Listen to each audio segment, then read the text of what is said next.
because I think I saw like this image. It was like a triangle, and God was at the top of the triangle, and then the two people on each corner. And it's like the closer you individually get to Christ, the closer you actually get to each other. So I think instead of like putting that person, on that throne, if you individually put Christ on that throne, then you'll actually get closer together than, you'd think. But why is that? You're oriented to like a certain goal or purpose? Or is it because you're oriented towards, I feel like forgiveness plays a real big part of that. Yeah, It 100% does. I think like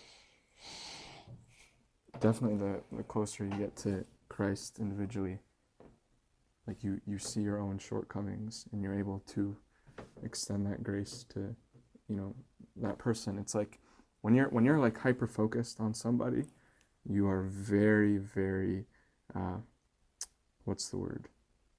Like very critical. You know what I mean? Like Overly critical. Overly critical. Because if all you're focused on is some person, you're focused on their actions, what they do, how they speak. Or their inactions. Yeah, you're going to have an opinion on everything. 100%. But like if you're focused on God, it really changes your perspective. So if I was focused on God, I probably wouldn't see certain aspects or shortcomings of someone. Whereas if I'm hyper focused on somebody, like I'll have an opinion about just about anything. So I think it's a very dangerous thing to put someone on that pedestal. Like it requires like a lot of wisdom and counsel and prayer. Yeah, for sure. My sister sent me something because I'm trying to get advice from her about certain things in life, and she keeps telling me prayer this, prayer that. I'm like, okay, like give me practical things.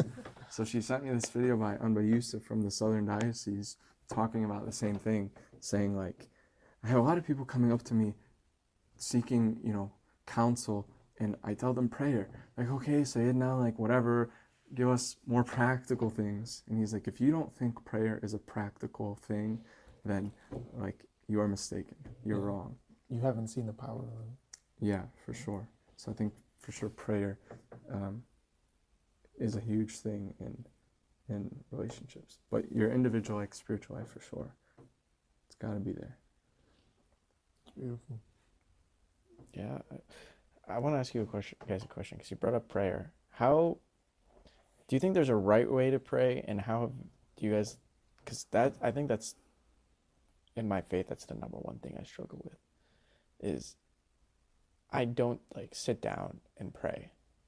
Like I have moments where I'll be in the car or like, to myself, where I'll say like I'll be speaking to God in my head, or something I like to do is say like in my head repeatedly, like if I'm just like not doing anything, like Christ have mercy on me a sinner, Christ have mercy on me a sinner, Christ, like repeat that in my own head. But like I struggle with the concept, or I just don't do it.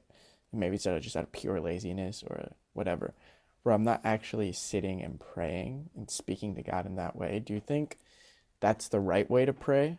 Or do you think, do you think it's the right way to pray? I don't really know how else to phrase the question. Or going into like work, for example. Hey God, I'm about to talk to my manager.